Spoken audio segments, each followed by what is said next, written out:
Bonjour à tous, bienvenue dans cette nouvelle vidéo. Alors tout d'abord je voulais remercier les nouveaux abonnés parce que ces derniers temps, en tout cas sur ma YouTube, il y a eu quelques nouveaux arrivants, donc bienvenue à tous. Ça me fait très plaisir de voir que la chaîne commence à évoluer un petit peu. Alors donc cette vidéo sera sous une forme de vlog, je pense que ça fait super longtemps que j'ai envie de faire une vidéo 7 jours 7 livres. Mais quand on a que des pavés dans sa palle, c'est pas évident. Et puis il n'y a pas forcément le temps. Et là, au mois de septembre, je vais avoir pas mal de temps toute seule, en tout cas les 2 prochaines semaines. Et donc je me dis pourquoi pas tenter un 7 jours 7 livres maintenant. En plus, j'ai déjà constitué ma pile à lire de septembre pour le challenge Back to School de Nice, que normalement vous avez déjà vu. Si ce n'est pas le cas, je vous invite à aller le voir. Donc dans cette pile à lire de septembre, j'ai 15 livres. Donc j'ai le choix. Après, j'ai pas encore dessiné ma pile à lire pour ce challenge, enfin cette vidéo 7 jours 7 livres. Mais pour que je puisse lire 7 livres en 7 jours, honnêtement, je pense qu'il va falloir que je choisisse les plus petits possibles.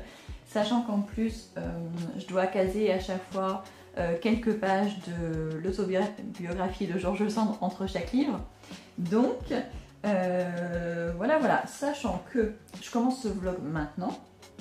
Parce que j'ai terminé mon livre précédent hier soir. Donc ce matin, j'ai commencé ma première lecture de septembre finalement. C'est mon mari, donc forcément, il est dans ma pile à lire de cette semaine. Donc mon mari de Maud Ventura, je vous en reparle juste après. Donc, voyons voir ce qu'on peut lire sur 7 jours. Je pense que je vais aller vraiment au plus simple et choisir les 6 autres plus petits livres, logiquement, en termes en tout cas de pages. Bon, forcément, je vais mettre Amélie Nothomb, Soif, parce qu'il est vraiment très court, il fait que 120 pages, donc en voilà déjà le deuxième. Ensuite, je vais mettre 1 pour 6, 6 pour 1. Il n'est pas très long non plus, de Sabine Latour. En plus, il correspond à 2 catégories dans le challenge Back to School, donc voilà. Modérément, je sais pas de quoi ça parle, j'ai pas lu le résumé, j'en ai jamais entendu parler. Ensuite, je vais mettre un petit thriller, Le Zoo de Jean Phillips. Pareil, il m'a pas l'air hyper, un peu moins de 300 pages. Ce livre a obtenu le prix Transfuge du meilleur polar étranger. Ça a l'air d'être un bon thriller, donc franchement, ouais, ça me fait très envie avec cet enfant sur la balançoire, même si la couverture est un peu sale, mais bon, ça c'est parce que je l'ai acheté d'occasion. Je mettrai un petit coup, on dirait même qu'il y a des morsures. Mais bon, je le nettoierai un petit peu quand même. Donc voilà ma 3e lecture, Le Zoo. 3. Ensuite c'est un petit peu plus dur. On en fait même 4. C'est le 4e. Il m'en faut encore 3. C'est dur. Ah, à la rigueur, si. Il y en a qui a été caché. Après, c'est peut-être des lectures trop ressemblantes. J'essaie de varier aussi un petit peu. Après, il est possible que je change en cours de vidéo, on verra bien. Donc, après, je vais prendre le Sophie Astrali. Belli Preti a disparu. Voilà, j'avais adoré La Somme de nos vies que j'avais lu l'été précédent. J'avais adoré la manière d'écrire de Sophie Astrali, son humour. Et surtout, elle joue avec les mots, en tout cas dans La Somme de nos vies, elle jouait beaucoup avec le sens des mots et j'avais adoré ça. Donc on verra bien ce que ça donne avec celui-ci. Je ne connais pas non plus l'histoire, mais visiblement quelqu'un a disparu, voilà. Je l'avais mis dans Chiclit, donc on verra bien si finalement ça fait partie, ça correspond bien à la catégorie, on verra, sinon je devrais lire un livre de plus. Ensuite, je vais lire Un printemps à San Francisco de Nora Roberts. Je pense que c'est une romance et c'est écrit gros, donc je suis en train de me faire une réflexion. C'est écrit gros et c'est les éditions Harlequin. Moi, je me souviens que quand j'étais petite, ma mère récupérait les livres Harlequin, c'était les personnes, les dames âgées chez qui elle travaillait qui lui donnaient. Donc peut-être que c'est... peut-être que le public de destination de cette édition est pour des femmes plus âgées et donc qui ont une plus mauvaise vue. Je sais pas, je dis ça en fait, ça n'a rien à voir du tout. Mais je constate que c'est écrit un petit peu plus gros que ce que je vois d'habitude dans un livre de poche. Donc voilà, Un printemps à San Francisco de Nora Roberts, le 6e. Et enfin le 7e, on va mettre J'avais 12 ans de Nathalie Schweighofer. Le livre qui est censé être dans mes piles à lire et qui n'est jamais lu. Et là par contre c'est écrit beaucoup plus petit. Donc voilà, donc ça me fait 7 livres, plus l'autobiographie de George Sand sur ma liseuse, mais qui ne compte pas vraiment parce qu'elle ne va pas être finie dans ces 7 jours. C'est juste que je lis quelques pages ou un chapitre entre deux livres à chaque fois pour essayer d'avancer un petit peu. Donc voilà. Et comme c'est pas une fiction, bah, c'est vrai que je trouve que ça se prête bien au fait d'en lire un petit peu comme ça, régulièrement, mais pas tout à la suite. Alors, donc je vous disais tout à l'heure que j'ai commencé ce matin Mon mari de Maud Ventura aux éditions L'Iconoclaste. Alors honnêtement, j'aime pas la couverture. Le titre est trop bizarre. Honnêtement, si j'en avais pas entendu parler, je l'aurais jamais choisi parce qu'avec un titre comme ça, je dis quoi? Qu'est-ce qu'il a son mari? Et après, je sais que j'ai entendu beaucoup de gens dire beaucoup de bien de cette autrice, de ce livre, mais j'en ai pas gardé le souvenir du résumé. Je sais pas dans quelle catégorie ça va. Je sais pas si c'est un thriller domestique, si c'est... Je sais pas ce que c'est en fait. Je me dis, peut-être qu'elle va le tuer son mari. Mais en fait, j'en sais rien du tout. C'est ce que je me dis en me voyant le titre. Je dis, bah quoi, elle va le tuer son mari ou il y aura une histoire de ce genre. En tout cas, la mise en page est très aérée. Je l'ai commencé juste ce matin, je vous disais, j'ai peut-être, je sais pas, lu une demi-heure, quelque chose comme ça quand je me suis réveillée. Et j'en suis déjà à la page 56. Ça se lit vite, mais honnêtement, pour l'instant, je n'aime pas. C'est raconté à la première personne, hein, c'est la femme qui raconte à la première personne. Et en effet, elle nous parle de son mari, mais en fait très peu, elle nous parle surtout d'elle. Et il y a un truc qui cloche. On sait pas quoi, mais il y a un truc qui cloche, il y a un truc qui me dérange, il y a un malaise. Et j'ai plusieurs hypothèses pour l'instant. Je vais peut-être pas vous en parler parce que je vais peut-être vous spoiler. Mais ça me conforte dans l'idée que son mari va peut-être mourir. Peut-être, mais peut-être pas. J'ai sinon l'impression peut-être qu'elle a pris la place de quelqu'un d'autre, mais ça pareil, j'en suis pas persuadée. Enfin en tout cas c'est assez bizarre, c'est assez malaisant.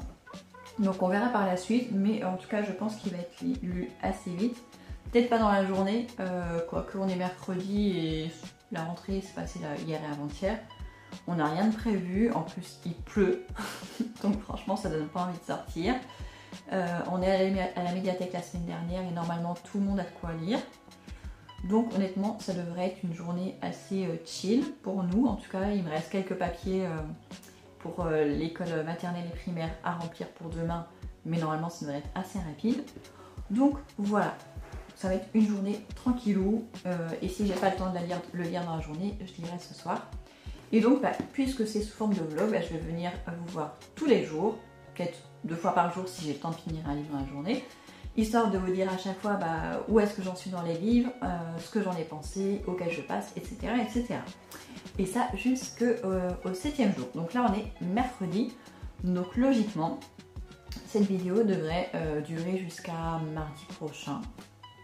Voilà, logiquement ça fera 7 jours. Donc voilà. Je vous souhaite un bon visionnage et on se retrouve très bientôt. Bonjour tout le monde, je reviens parler donc de mon mari. Nous sommes jeudi après-midi, je l'ai terminé ce matin, juste après avoir déposé les enfants à l'école. Alors, je vais être honnête avec vous, j'ai pas aimé ce livre. Alors, je pense que je vais vous lire la 4e de couverture, comme ça ce sera plus simple. Je risquerai pas de trop vous en dire, je vais peut-être pas vous la lire en entier d'ailleurs pour pas trop spoiler si ça vous intéresse quand même. Excepté mes démangeaisons inexpliquées et ma passion dévorante pour mon mari, ma vie est parfaitement normale. Rien ne déborde, aucune incohérence, aucune manie. Donc ça, c'est un extrait du livre. Elle a une vie parfaite, une belle maison, 2 enfants et l'homme idéal. Après 15 ans de vie commune, elle ne se lasse pas de dire mon mari. Et pourtant, elle veut plus encore. Il faut qu'ils s'aiment comme au premier jour. Voilà, je vais pas en dire plus parce qu'après ça révèle quand même quelque chose. Mais en fait, dans ce livre, donc, c'est la femme qui parle à la première personne. On ne sait pas comment elle s'appelle, elle n'a pas de prénom.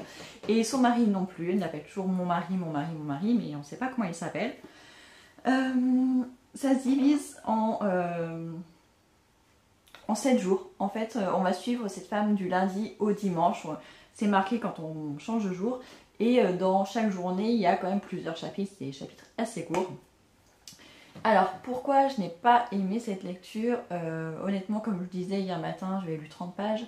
J'avais un sentiment de malaise et ben, il est resté jusqu'à la fin. Elle nous dit dès le départ qu'elle est très amoureuse de son mari. Elle insiste sur le fait qu'elle soit vraiment très très amoureuse. Et en fait, on va découvrir que elle n'est pas seulement amoureuse de son mari, en fait, elle est obsédée par son mari. Tout tourne autour de lui. Elle ne fait que de parler de lui et donc elle fait tout en fonction de lui. On imagine que ça se passe maintenant, mais peut-être qu'il n'y a pas vraiment de notion de temps ou d'époque. Donc peut-être qu'elle a imaginé l'histoire il y a 30 ans, il y a 50 ans, je ne sais pas. Mais ça m'a l'air d'être à notre époque. Et la personne en elle-même, la femme, au début, elle m'a fait un peu de la peine. Ben, je lui dis, ouais, c'est vrai que c'est pas sympa de la part de son mari et tout ça. Mais en même temps, après, elle nous parle de ses bons côtés. Et on se rend compte qu'en fait, elle a vraiment un problème, cette nana. C'est vraiment une obsession maladive qui fait qu'elle elle laisse de côté ses enfants. En fait, elle a 2 enfants, mais ce sont presque des inconnus pour elle. Elle n'a pas vraiment de vie sociale à part son mari, à part le fait qu'elle est quand même enseignante. Donc, elle enseigne l'anglais, je crois, dans un lycée. Donc, elle a un travail. En plus, à côté, elle est traductrice. Mais voilà, tout tourne autour de son mari, de toutes les petites choses que fait son mari. Et franchement, ça m'a saoulée. Il y a eu quand même des choses intéressantes sur des réflexions sur le couple, sur l'amour qui dure, les petites choses du quotidien. Donc il y a des choses intéressantes, c'est pas le sujet, mais le plaisir de lecture n'était pas vraiment là. Comme je disais hier matin, je m'attendais à ce qu'elle finisse par tuer son mari. Et en fin de compte, mais c'est logique, c'est très très logique. Et l'autrice y a pensé aussi, visiblement. Et par contre, j'ai été agréablement surprise par la fin. En fait, je ne m'attendais pas à ça. C'est vraiment l'épilogue qui change tout. Que j'ai bien aimé pour le coup. Là, ça a ravivé un petit peu d'intérêt. Et il y a quelque chose aussi que j'ai remarqué dans cette histoire. C'est quand même léger, hein, je ne sais pas si je suis la seule à avoir remarqué, mais en tout cas, dans Mon mari de Maud Ventura, il y a un petit côté, pas violence psychologique, mais emprise psychologique, un petit peu dans ce genre-là, comme il y a aussi un moment dans La femme de ménage de Freda McFadden. J'ai trouvé une petite similitude comme ça, même si c'est pas du tout le même genre de livre. Et d'ailleurs, sur la 4e de couverture, on nous dit que c'est un roman original et d'une irrésistible drôlerie. Donc visiblement, ils ont trouvé ça drôle. Ça n'a pas été mon cas. J'ai pas trouvé ça drôle du tout. Voilà, j'ai trouvé ça glaçant, même par moments. Enfin, franchement, je saurais pas trop vous dire, mais voilà, j'avais vraiment un sentiment de malaise qui m'a suivi tout le long du roman. Donc, et j'aurais dû me fier à sa couverture parce que je vous disais, moi je choisis souvent les livres à leur couverture. Là, la couverture ne me plaisait pas. Et ben, je crois que j'aurais dû suivre mon intuition pour une fois. Même s'il a été beaucoup recommandé, bah, c'était clairement pas pour moi. Je dis pas que c'est un mauvais roman, pas du tout. Mais clairement, cette histoire, elle n'était pas pour moi du tout. Voilà. Et donc, ma prochaine lecture, et ben, ça va être ça. 1 pour 6, 6 pour 1. Histoire d'avoir quelque chose de plus gai pour contrer l'effet de ce roman-là. Je sais que c'est juste une histoire de famille. Donc dans la première ligne, je dis que la première ligne, il y a le mot famille, dispute, cri, fou rire. Voilà, juste la première ligne, j'ai pas lu le résumé. Donc on va s'arrêter là. C'est de Sabine Latour, c'est apparemment les éditions Livrinova. Donc voilà. Il date d'octobre 2023, donc c'est récent. C'est une nouveauté de la médiathèque. D'ailleurs, dans le challenge Back to School, celui-ci remplissait la case livre plastifié. Voilà, il est bien plastifié. Et celui-ci remplit 2 cases, livre emprunté et un chiffre dans le titre. Voilà. Donc voilà. Donc, en plus, ça fait avancer le challenge. Donc c'est très cool. Là, je vais bientôt aller chercher les 2 grands au collège. Donc, je vais l'emmener avec moi. Ou alors, je prends ma liseuse pour continuer George Sand. Ouais, je vais emmener ma liseuse. Et puis, je commencerai celui-ci ce soir avant de dormir, après avoir dîné. Voilà, voilà. Mais je vous dis à demain. Allez, nous sommes vendredi matin. Honnêtement, je suis claquée ce matin. On est le dernier jour de la semaine. Heureusement, la reprise est difficile. Mais bon, alors, bon, désolée pour ma voix du coup, je me suis fait une infusion, mais bon, en attendant qu'elle se fasse, je vais discuter avec vous. Alors, on va parler lecture. Alors jusque là, en fait, je me suis rendu compte que je vous avais toujours pas parlé de l'autobiographie de George Sand. Je vous ai dit que je la lisais, mais pas ce que j'y trouvais. Alors, c'est assez long, je vous avais dit, elle fait plus de 800 pages. Et en fait, George Sand, en fait, pour nous faire son autobiographie, déjà elle l'a faite parce qu'il y avait eu beaucoup de biographies qui avaient été écrites à son sujet, du temps de son vivant, et elle n'était pas forcément d'accord avec ce qui était dit. C'est pour ça qu'elle s'était dit qu'elle allait écrire sa propre biographie, donc son autobiographie. Et elle nous explique dès le départ qu'elle trouve normal de parler, avant de parler d'elle et d'expliquer sa vie, de parler de sa famille, de ses parents, de ses grands-parents, parce que ça explique tout. Donc du coup elle commence à nous parler de sa grand-mère parce que c'est finalement elle qui l'a élevée, et j'ai appris plein de choses. En plus, George Sand, elle est née en 1804, 1802, je sais plus, donc c'est 19e siècle. Donc sa grand-mère, c'est déjà quelques décennies avant, et j'ai découvert que sa grand-mère bon, vous découvrirez quand vous lirez. Mais bon, elle a vraiment des ascendants assez importants dans l'histoire de France, dans l'histoire de l'Europe à l'époque. Et sa grand-mère connaissait personnellement Jean-Jacques Rousseau. Et pour le coup, ça m'a étonnée. Je me dis, ah ouais, d'accord. En effet, et oui, elle l'appelle Jean-Jacques en fait. C'était un ami, elle n'était pas forcément d'accord avec ce qu'il disait, mais c'est quelqu'un qu'elle connaissait très bien, et du coup George Sand aussi. Et voilà, rien que ça m'a déjà scotché. Et après, là, elle nous parle de son père qu'elle n'a pas beaucoup connu parce qu'il est mort alors qu'elle était très jeune. Donc finalement, le peu qu'elle connaît, c'est ce qui en est raconté, soit dans les livres d'histoire, parce que forcément il a été militaire, et du coup on a quand même pas mal parlé de lui dans les écrits, en tout cas dans ce qu'elle a pu lire à son époque, et surtout par ce qu'on a dit sa grand-mère. Pour l'instant, il n'est toujours pas question de sa mère. J'espère que ça va venir quand même un petit peu. Ce serait un petit peu dommage qu'il ne parle pas du tout de sa mère.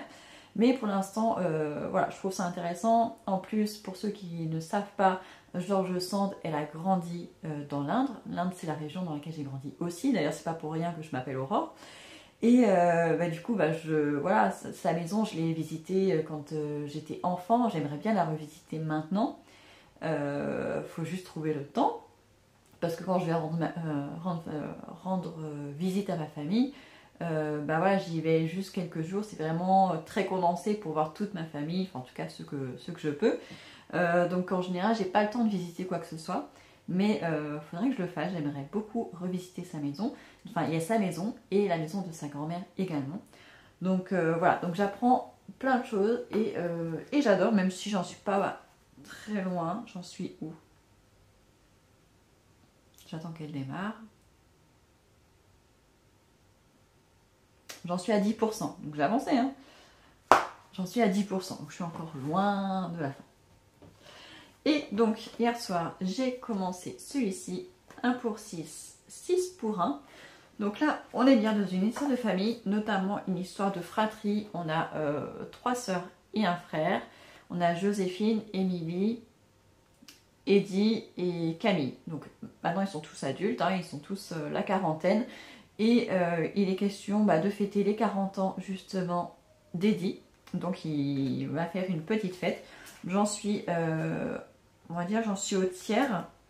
Et pour l'instant, je n'ai entendu parler que de Joséphine et Émilie, où là j'ai un portrait quand même assez important, parce qu'il y a des chapitres qui leur ont été consacrés.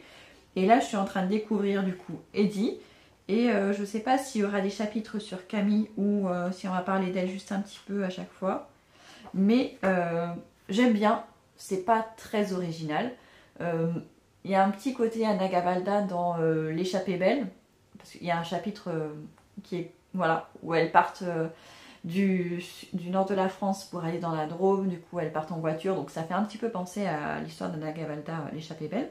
Mais sinon, j'aime bien, c'est sympa, on a des personnages différents les uns des autres, mais surtout ce que j'adore, c'est qu'à chaque chapitre, à chaque début de chapitre, vous avez un couplet d'une chanson. Donc la première, c'est une chanson d'Alain Bachung. Après, on a Pierre Perret. À un moment, on a Raphaël, on a Pomme. On a qui il y en a un que je connais pas, Sylvane Areg. Là, je connais pas du tout. On a Charles Aznavour. Enfin, il y a vraiment de tout. C'est très éclectique. Mais j'adore le concept d'avoir un couplet, un refrain d'une chanson à chaque début de chapitre. Ça, j'adore. Je trouve que c'est vraiment très très sympa. En plus, c'est des chansons qu'on connaît. J'ai envie de dire qu'on connaît tous. Peut-être pas ceux qui sont plus jeunes. J'ai 38 ans, donc ma génération, oui. Ceux d'avant, oui. Peut-être jusqu'à 30 ans, mais en dessous de 30 ans, je suis pas sûre qu'ils connaissent toutes ces chansons.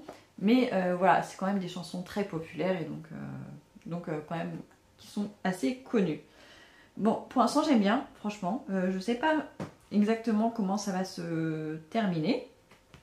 Mais j'ai vu que l'autrice avait écrit d'autres livres qui sont déjà parus. Où est-ce que c'est écrit ?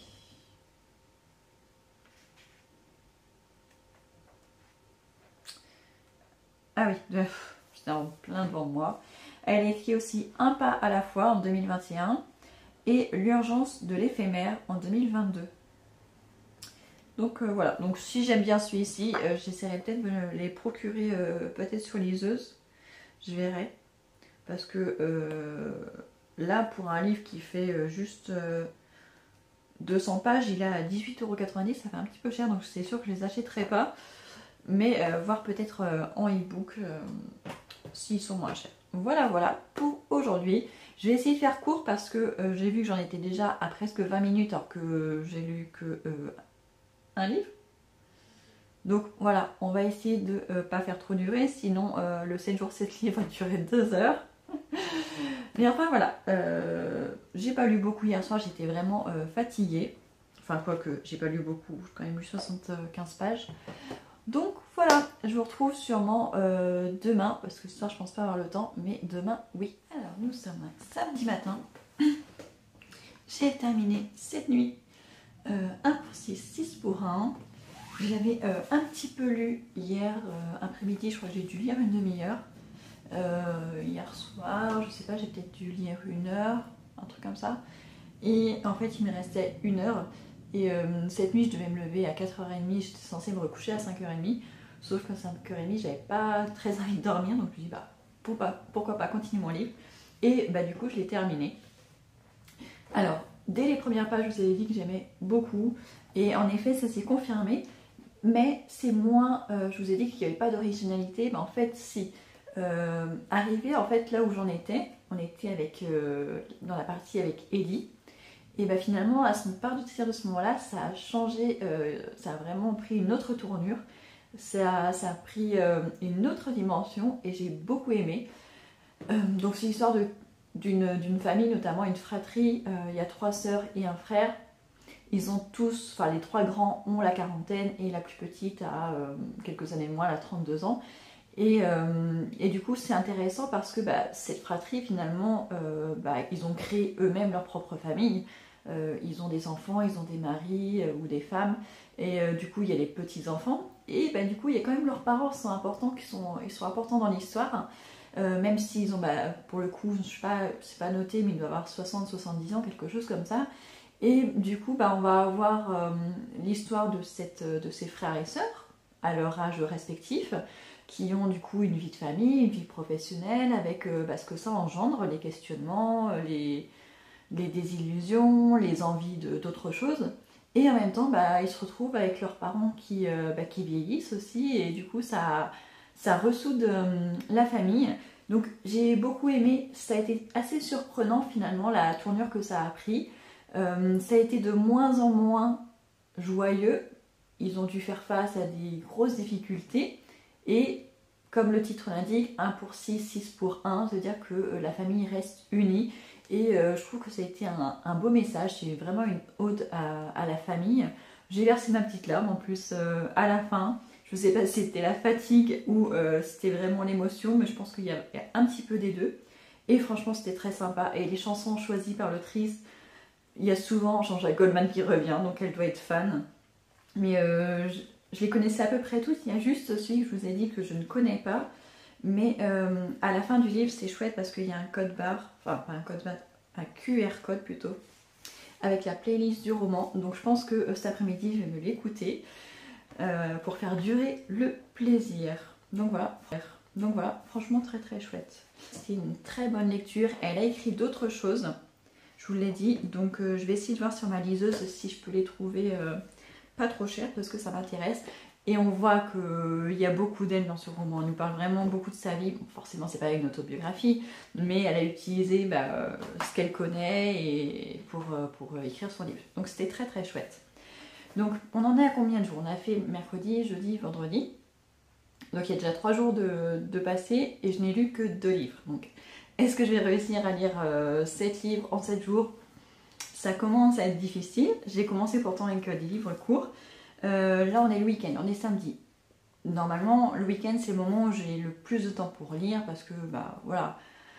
Il y a plein de choses que je fais pas le week-end. C'est repos pour les enfants, mon mari, mais moi aussi. J'ai besoin de souffler. Même si aujourd'hui on est censé aller à la fête foraine, je leur ai promis, donc j'espère que le soleil va se présenter quand même, parce que sinon ça va être moins cool. Mais ça n'empêche pas que je vais quand même avoir du temps pour lire. Donc j'ai sorti ce thriller, Le Zoo, de Jean Phillips.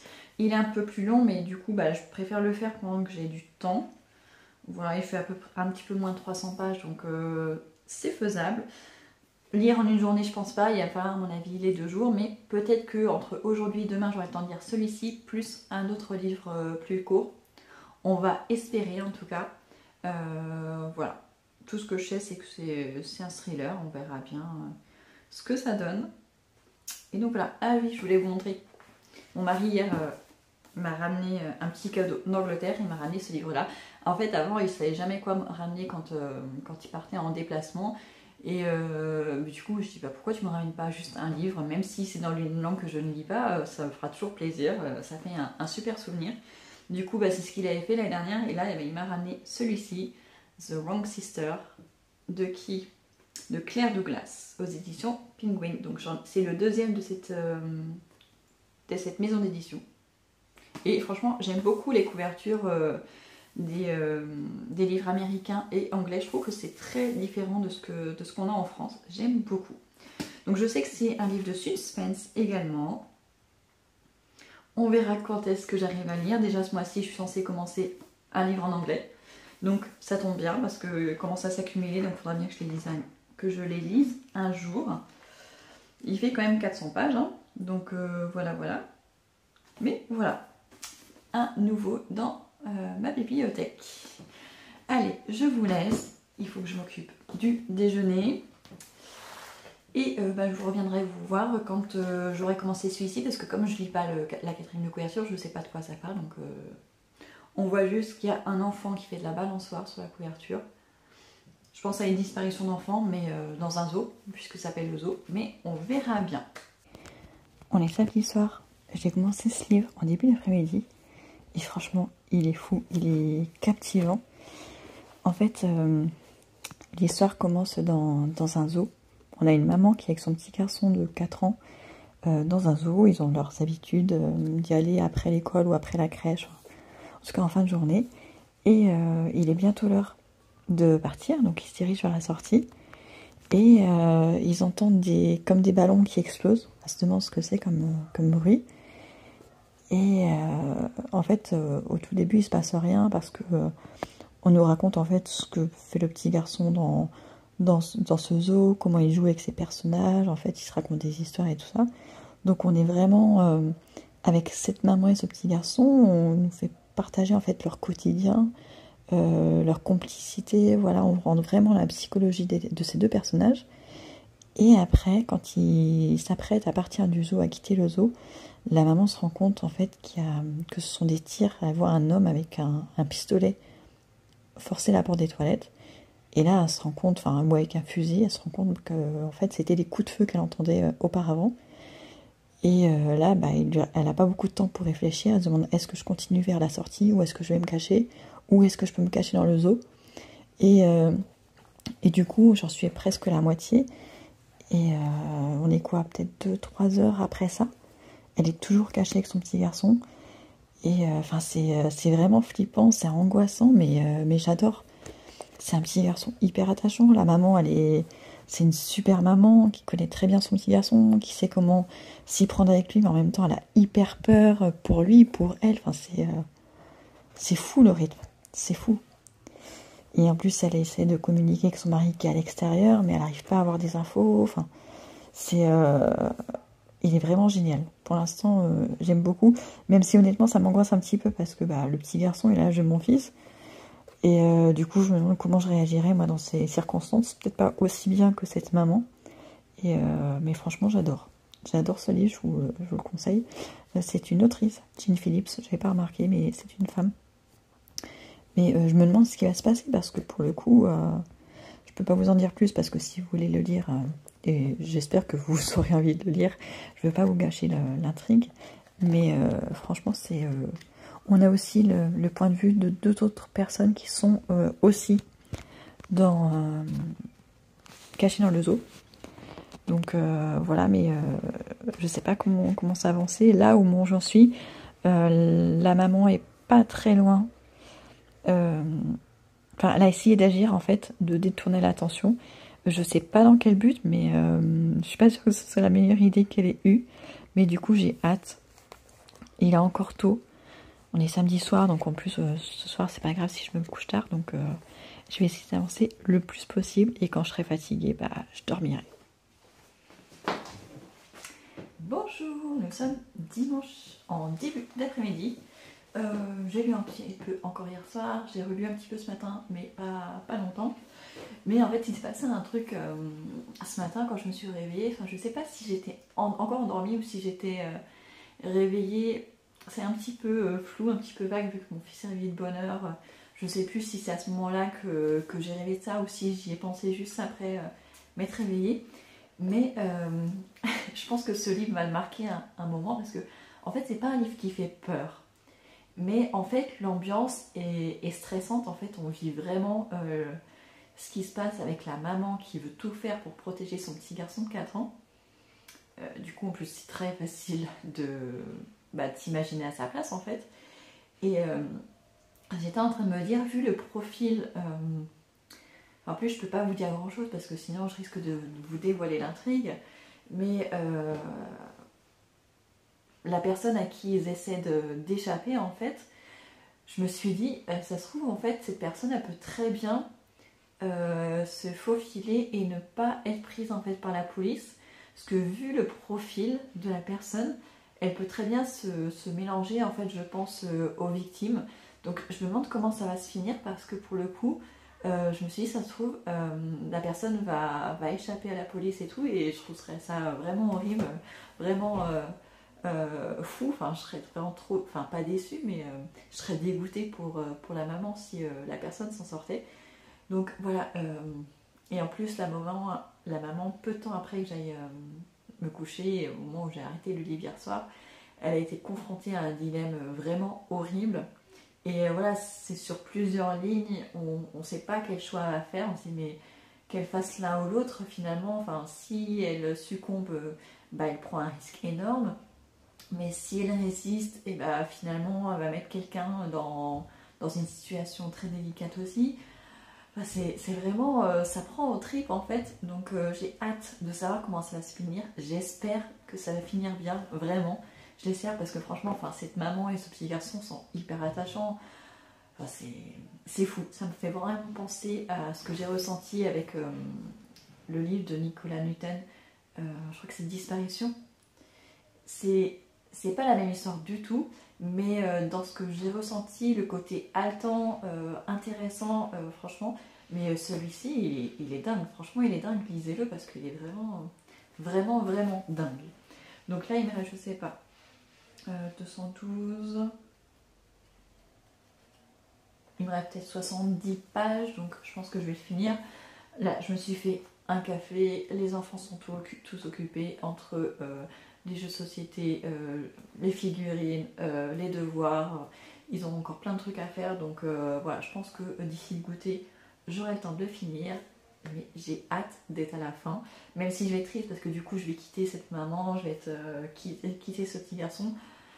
Ça va me faire un petit peu de peine de lâcher le livre, mais pour le coup je pense que j'irai voir s'il y a d'autres romans de cette autrice sur Vinted. Je sais qu'elle ne sera pas à la médiathèque, c'est sûr et certain, je vérifierai, mais c'est sûr et certain.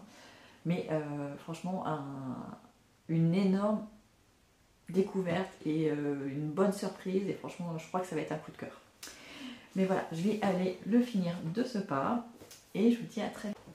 Ça y est, je l'ai fini, et je confirme, c'est un vrai coup de cœur. Je ne saurais pas quoi vous dire d'autre, à part que c'était vraiment hyper haletant, stressant, mais dans le bon sens du terme. L'histoire en fait se déroule, elle commence vers 16h quelque chose, enfin ça dure à peu près 3 heures.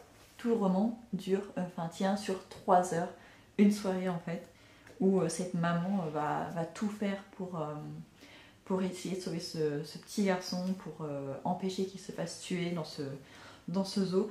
On a quelques chapitres aussi, pas beaucoup, vraiment pas beaucoup, où on est dans la tête du tueur, et c'est très intéressant. Il y a aussi un autre personnage où on a juste un ou deux chapitres, donc vraiment pas beaucoup, mais ça permet d'avoir une autre vision, d'avoir un petit peu un éclairage sur la situation. Donc voilà, tout le long ça se passe dans le zoo, on ne sait pas ce qui se passe autour, on n'a pas le côté de la police et tout, on est vraiment que dans le zoo. C'est hyper bien fait, franchement j'ai adoré. Je peux pas rien vous dire de plus, sinon je vous dévoilerai des trucs, mais franchement c'est... Derrière, c'est marqué un thriller remarquable par son décor hors norme et son suspense de nature quasi animale. Il y a quelque chose qui m'a marqué, c'est que avec toutes les descriptions qu'il y a eu dans ce roman, je me rends compte que j'ai totalement l'image du zoo, son plan dans la tête, voilà, où sont situées telle ou telle chose. On se promène tellement avec la maman, elle nous décrit tellement ce qu'elle fait et comment elle réfléchit pour se cacher tout ça, qu'on imagine très très bien la géographie des lieux, on sait très bien où on les situations, enfin on les situe hyper facilement, et c'est de la magie. Enfin, l'autrice est vraiment trop trop forte. Donc je ne peux que vous le recommander, franchement. Et après du coup je me suis demandé lequel lire. J'ai hésité soit commencer, lire Soif d'Amélie Nothomb. Il fait que 120 pages, je peux le lire sur la fin de la journée. Là, on est à l'heure du goûter, on attend que le gâteau refroidisse pour le manger. Soit le Sophie Astrali, soit celui-ci. Et je pense qu'avec ça qui m'a tenu en haleine, où j'ai été stressée et tout ça, il me faut un truc plus léger, je pense. Alors, j'espère que celui-ci sera plus léger. Un printemps à San Francisco de Nora Roberts. En tout cas, ça se passe à San Francisco. J'aime bien cette ville, j'y suis jamais allée, mais j'aime bien. Il y a plein de séries qui se sont passées à San Francisco, donc on a déjà les images en tête, enfin en tout cas pour moi. Donc voilà, je vais lire celui-ci après le goûter. J'ai encore 2-3 petits trucs à faire avant le dîner aussi. Il faut notamment que je m'occupe du linge, parce que j'ai du linge à récupérer, à plier, à ranger. Donc vérifier les petites choses dans les cartables aussi pour l'école demain. Et à part ça, je vais avoir du temps pour lire. Le dîner, normalement, c'est déjà prêt ou prêt, il y aura juste un ou deux trucs à rajouter.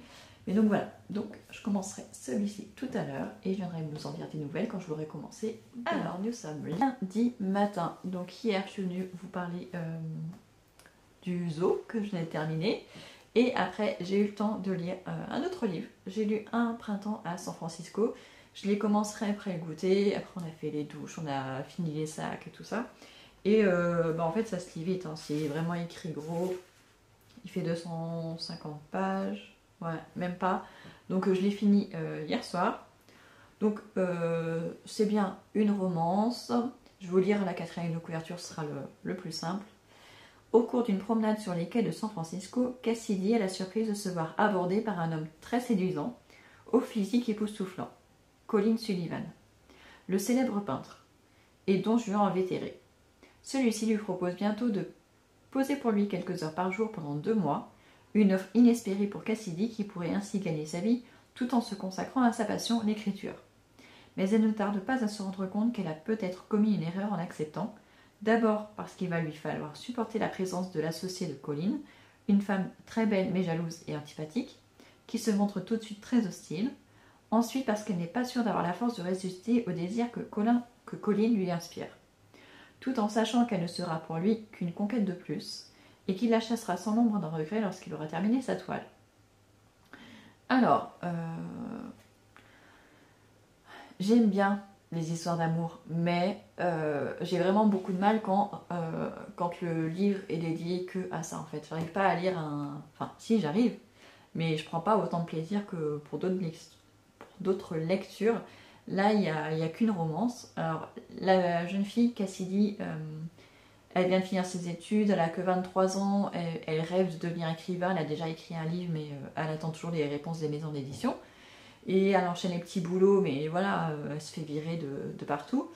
Et un soir, après s'être fait virer d'une boutique de luxe, elle est sur les quais de San Francisco, elle contemple la vue et tout ça, puis elle se fait attaquer, abordée par un homme un peu plus âgé qu'elle. Au début, on croit qu'il est beaucoup plus âgé, mais en fait, il n'est pas beaucoup plus âgé qu'elle, juste un petit peu. Qui la touche et tout ça, et au début elle a l'impression qu'elle se fait agresser, qu'il veut lui voler son argent ou quoi que ce soit, et en fait c'est pas du tout ça, mais il lui propose tout de suite de devenir son modèle parce qu'il décèle en elle une beauté incroyable et tout ça. Elle finit par accepter parce qu'elle a besoin d'argent et que voilà, c'était sa première motivation. Et en fait, on va forcément tomber sur le cliché, elle tombe amoureuse du peintre et tout ça. Alors ça m'a pas dérangé, mais ce qui m'a dérangé, c'est le personnage du peintre. Un personnage lunatique, plutôt agressif. Donc voilà, ça j'aime pas. Alors oui, il y a sûrement des personnes qui vont aimer parce que ça ajoute du piquant à l'histoire, mais moi, non, j'aime pas. Quand il est question de violence, ça me dérange. On n'a pas de scène de sexe, non. Enfin, on y est presque, mais voilà. Mais il y a une scène où on est presque quand même sur un viol. Bon, ça s'arrête avant et puis elle est consentante. Enfin, son corps est consentant. Mais voilà, ça m'a quand même dérangé. J'ai pas... ça se lit vite. Le début était sympa, mais après ça tourne bizarrement. Voilà. Donc c'est pas le genre de livre que j'ai envie de lire très souvent. Voilà. Pourtant, Nora Roberts, je sais que j'ai déjà lu un livre d'elle il y a longtemps. Je crois que ça se passait en Irlande ou quelque chose comme ça, je me souviens plus du titre. Mais c'était il y a vraiment très très très longtemps, je devais avoir 20 ans, quelque chose comme ça. Et j'avais bien aimé, mais je suis pas, c'était pas une histoire d'amour. Je crois que c'était une histoire de famille qui se passait en Irlande. Donc voilà, donc là c'est pas le problème, c'est pas l'autrice, c'est vraiment l'histoire en elle-même. Et en plus il y a eu quelques problèmes de traduction, il y a des fois où c'est pas le bon mot, où il manque un mot. Bon ça après c'est plus l'impression peut-être que la traduction. Mais bon, voilà, c'est une lecture vite faite. En tout cas, ça me permet de valider une lecture dans le challenge Back to School. Et voilà, ça fait un livre pour mon vlog 7 jours 7 livres. On en est à mercredi, jeudi, vendredi, samedi, dimanche, 5 jours. Mais je n'ai lu que 4 livres, je crois. Ouais, 4 livres. Donc pour l'instant, on n'y est pas encore. On va voir si j'arrive à tenir. Ça veut dire qu'en 2 jours, il faudrait que je lise 3 livres. Ça me paraît compliqué, mais bon, on verra bien. Et du coup, j'ai choisi pour la prochaine lecture, ce sera Billy Pretty a disparu. de Sophie Estradi. J'avais adoré La Somme de nos vies. Et elle était venue dans notre médiathèque l'année dernière. On m'avait proposé d'assister à la rencontre, mais c'était un mercredi à 19 h, du coup je dis c'est pas pratique avec les enfants. Et à l'époque j'avais pas encore lu La Somme de nos vies, donc je me dis rencontrer une autrice, alors je connais pas du tout ses livres, ça va peut-être pas le faire. Et donc voilà, mais en fait du coup je découvre que en même temps qu'elle est venue, elle a dédicacé les livres de la médiathèque, donc c'est cool. Pour les lecteurs de la médiathèque de Cornebarieux, Bélie Préti a disparu, mais son histoire résonne encore. Donc voilà. On verra ce que ça donne. Il fait un peu moins de 300 pages. C'est chez Flammarion. Pareil, c'est assez aéré, c'est un grand format. Enfin, un grand format, oui. Donc voilà, j'ai hâte de commencer ça. Je vais pas lire ce matin, j'ai pas le temps. Mais je pourrais faire une petite pause lecture après le déjeuner. Donc j'ai hâte parce que si le livre est aussi... Enfin, si l'ambiance et la plume est aussi belle que pour l'autre, voilà, j'espère que je vais autant aimer. Alors, nous sommes mardi en début d'après-midi. Hier, je vous disais que j'avais commencé celui-ci. En effet, je l'ai commencé hier après-midi, je crois. J'avais lu peut-être 40 pages. Et après, j'ai plutôt lu hier soir. Alors, au début, j'ai eu beaucoup de mal à rentrer l'histoire. Comme je ne lis pas la 4e de couverture, je ne savais pas à quoi m'attendre. Et l'histoire est très très différente de La Somme de nos vies de Sophie Estradi. Et du coup, je ne savais pas trop vers quoi j'allais, donc j'étais un petit peu perdue parce que le livre commence avec Billy qui a 7 ans, c'est une petite fille qui vit seule avec son grand-père dans une petite ville, dans un petit appartement. Son grand-père, il est assez âgé, il est à la retraite. Et en fait, on ne sait pas trop grand-chose de l'histoire de Billy, de son histoire familiale. Et du coup, c'est un petit peu déroutant. On la suit, voilà. Le premier chapitre se passe en 2000 combien ? Non, 98. Et après, à chaque chapitre, je crois qu'on avance d'une année. C'est ça. Chaque chapitre correspond à une année de plus. Donc on suit l'évolution de Billy, comment elle grandit et tout ça. Et du coup, sa relation en fait avec le reste de la société. Et autant au début, c'était un peu bizarre. Je ne savais pas trop vers quoi j'allais. Et hier soir, quand je me suis vraiment plongée dans l'histoire... Mais disons que cette petite fille, on a envie de la prendre de nos bras et lui donner plein d'amour, plein de tendresse.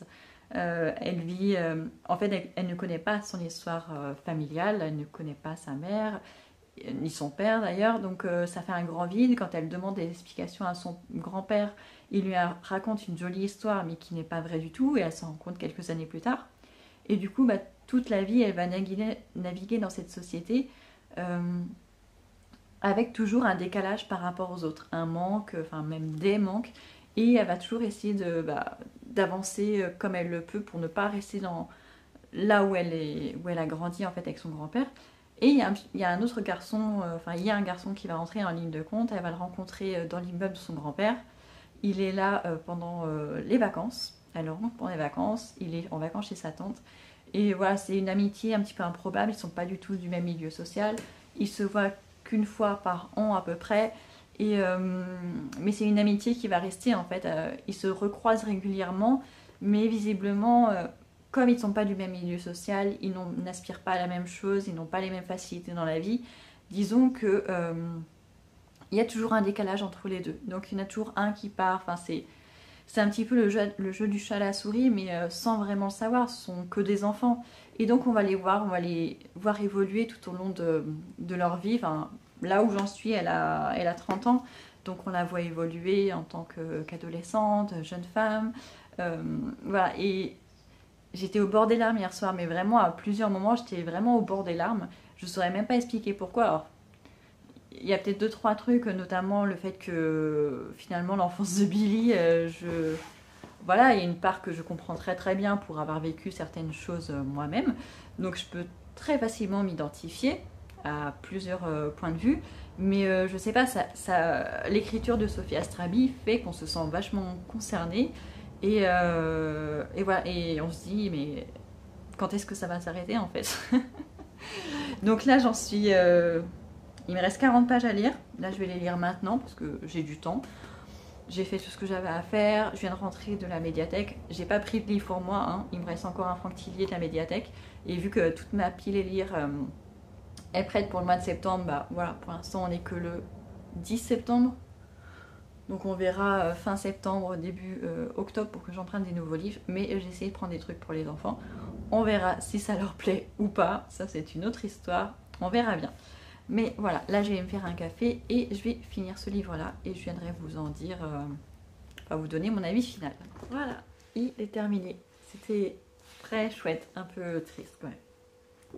Je reste sur cette impression de tristesse, même si il est très optimiste au final, ça se finit bien et tout ça. Mais c'est dur, en fait, ça nous parle finalement de l'enfance qu'on vit. Ça laisse ça a une grande importance pour la personne adulte qu'on va devenir.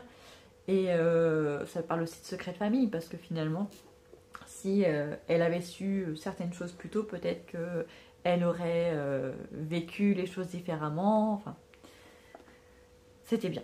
C'était bien. Je sais pas si je vous lis la 4e de couverture, parce que bon, je vous ai peut-être pas fait un résumé très proche.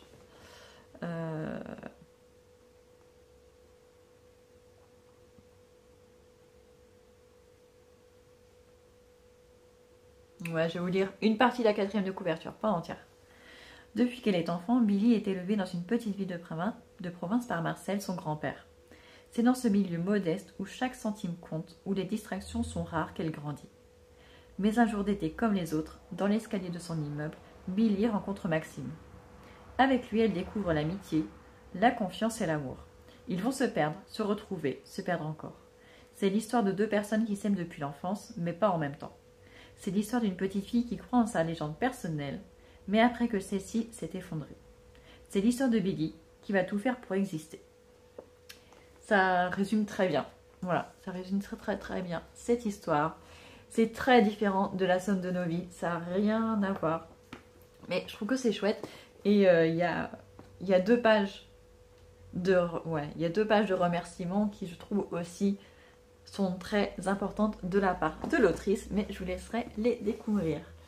Donc on est mardi après-midi. Bon là je ne vais pas relire de l'après-midi, ce sera bientôt la fin de l'école. Mais pour ce soir, je vais choisir dès maintenant ma lecture. Je crois qu'il me reste 2 livres.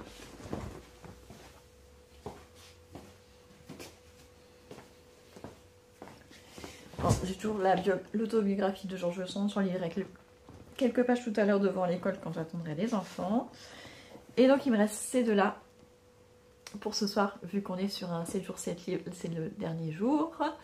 Donc voilà, il me reste ces 2-là à lire. J'ai Amélie Nothomb Soif, qui fait 120 pages, donc c'est largement faisable pour ce soir. Et celui-là, J'avais 12 ans, de Nathalie Schweighofer. Et ben, il fait 250 pages et c'est écrit tout petit. Mais, comme m'a dit Alicia, honnêtement, je pense pas pouvoir réussir à lire en une soirée. Je pense pas, je lis pas autant. Peut-être en lire la moitié. Mais comme m'a dit Alicia, je sais plus si c'est sur Instagram ou sur YouTube, parce que ce livre, il revient dans ma pile à lire très souvent depuis plusieurs mois, et à chaque fois, je le mets dans ma pile à lire et il n'est jamais lu. Voilà pourquoi il est encore là. Et Alicia m'a dit, bah lis-le maintenant, comme ça après, voilà, on n'en parle plus. Donc je crois que c'est ce que je vais faire. Hein. On va se lancer dans celui-ci. J'avais 12 ans. Et après, si ça me déprime trop, je lirai quelque chose qui n'a rien à voir. Mais voilà, au moins ce sera fait. Comme ça, il ne reviendra plus. Et ce sera fait. Voilà. Et puis celui-ci, je le lirai peut-être plus tard dans le mois. On verra bien. Voilà. Et bien, je vous retrouve plus tard. Soit... non, je ne vous reprendrai pas ce soir, je pense pas. Donc je vous reprendrai demain matin pour clôturer ce petit vlog. Enfin, ce long vlog. Bonjour à tous. On est mercredi, donc c'est la fin de ce vlog 7 jours 7 livres. Alors, bilan. Donc j'avais prévu de lire 7 livres. J'en ai lu 5 en entier, plus celui-ci. Bon là j'en suis à la moitié, mais ça compte pas parce que j'ai lu ce matin, il est pas mal. Hier soir, je pense que j'ai dû lire une cinquantaine de pages, je pense, hier soir. Pour ceux qui ne connaissent pas, j'avais 12 ans, en fait, c'est le témoignage d'une femme qui s'appelle Nathalie Schweighofer, qui a été violée par son propre père à partir de l'âge de 12 ans. Et donc, c'est son témoignage dans ce livre. Et bah, vu le sujet du livre, forcément, j'y allais pas avec plaisir.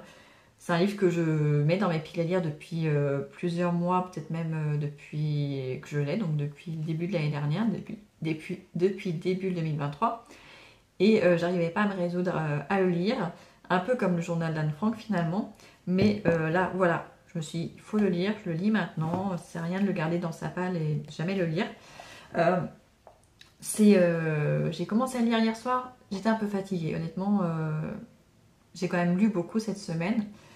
Je me suis pas forcée, je vous rassure, je me suis pas forcée à lire plus que d'habitude.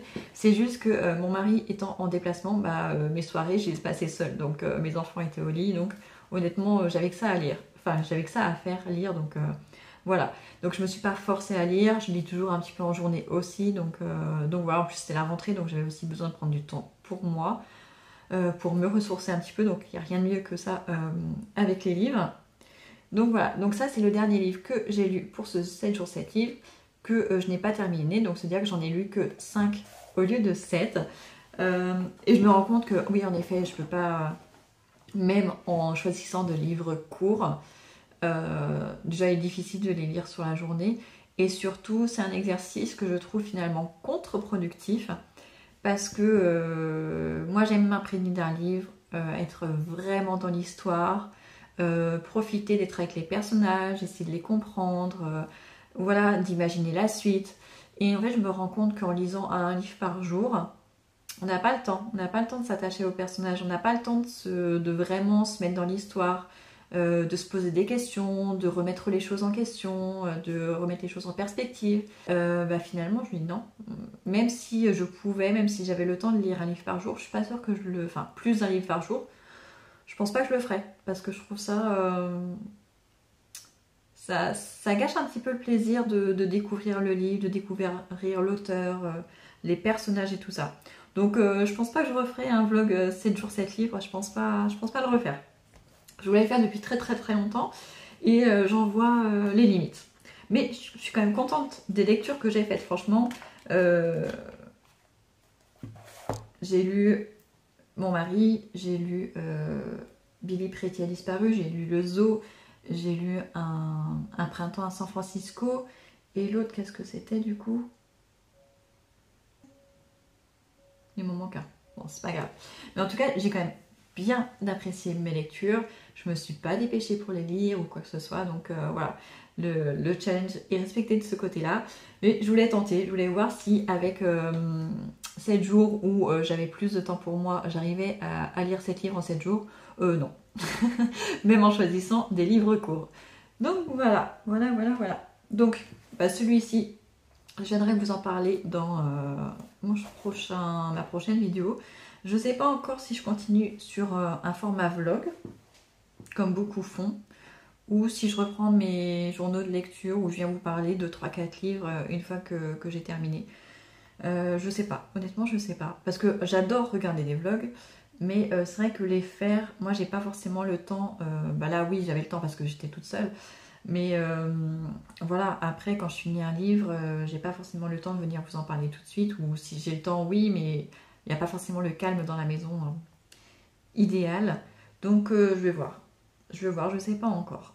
On verra. Mais en tout cas, pour revenir à celui-là, même si je vous donne pas mon avis final, c'est très intéressant la manière dont est construit le livre. Quand elle a voulu, enfin quand il y a eu le procès de son père, je crois qu'elle avait 19 ans, et je crois que dans la foulée, elle a voulu écrire ce livre. C'est vraiment elle qui a voulu écrire pour témoigner, pour faire réagir les gens et que ça ne se reproduise pas, hein, tout simplement. Et je trouve que les termes qu'elle utilise, le retour qu'elle fait sur le piège dans lequel elle est tombée, la manière dont ça s'est déroulé, que c'est de manière très insidieuse, comment l'entourage ne pouvait ne rien voir et tout ça, enfin c'est brillamment expliqué. et on est en apnée en fait. Elle nous prend dès les premières pages et voilà, dès qu'elle était, enfin à partir de ses 10 ans, elle voulait être avocate. Même avant de subir ce qu'elle a subi, elle voulait devenir avocate. Et ça se sent en fait dans le roman. C'est comme si elle était à la barre en train de se défendre et nous expose tous les arguments, tous les faits. Enfin, c'est un témoignage qui est vraiment... c'est pas dérangeant, c'est ça le truc. C'est bien parce que enfin, les choses qu'elle décrit sont vraiment horribles, mais la manière dont elle expose les faits, la manière dont elle nous parle, c'est percutant et en fait on se retrouve en apnée et on se rend pas compte que les pages défilent et voilà, j'en suis déjà à la moitié alors que je l'ai commencé qu'hier soir et en plus hier soir j'ai pratiquement pas lu parce que j'ai passé beaucoup de temps sur mon téléphone à traîner. D'ailleurs je suis retournée sur le site qui propose les SP, ça faisait longtemps que j'étais pas allée parce qu'il n'y avait pas vraiment de nouveautés la dernière fois et c'est vrai que là ça fait longtemps que j'ai pas lu de SP et je me dis pourquoi pas. Donc là j'en ai vu 4 qui pourraient me plaire, j'ai envoyé une demande, on verra bien ce que ça donne, dont un avec un auteur que j'ai déjà lu. Un aussi où c'est de la jeunesse, donc comme ça mes enfants pourraient lire aussi. Enfin on va voir. Mais en tout cas c'est une bonne surprise, je m'attendais pas à ce que le livre soit écrit sur ce ton-là et je le trouve vraiment vraiment percutant. Donc voilà. Donc je vais vous laisser pour cette vidéo. Je vous remercie d'être resté jusqu'à la fin. Si c'est le cas, dites-moi si vous êtes resté jusqu'à la fin. Mettez-moi un petit smiley ou un truc comme ça qui peut me montrer que vous êtes resté jusqu'à la fin. Si le format vous a plu, bah dites-le moi. À ce moment-là, je continuerai peut-être les vlogs, mais pas 7 jours, 7 livres. Non, non, non. Enfin, dites-moi. De toute façon, j'attends vos réactions dans les commentaires. Si vous avez lu certains de ces livres, bah, n'hésitez pas à me dire ce que vous en avez pensé. Si vous avez des recommandations à me faire sur les thèmes dont je vous ai parlé dans ce livre, dans ce vlog, bah, n'hésitez pas non plus. Voilà, vous savez que j'aime bien quand vous faites des recommandations. Après, ça me donne envie de lire encore plus de choses, d'élargir les possibilités et c'est toujours très très chouette. Donc je vous souhaite une bonne journée et on se retrouve très bientôt.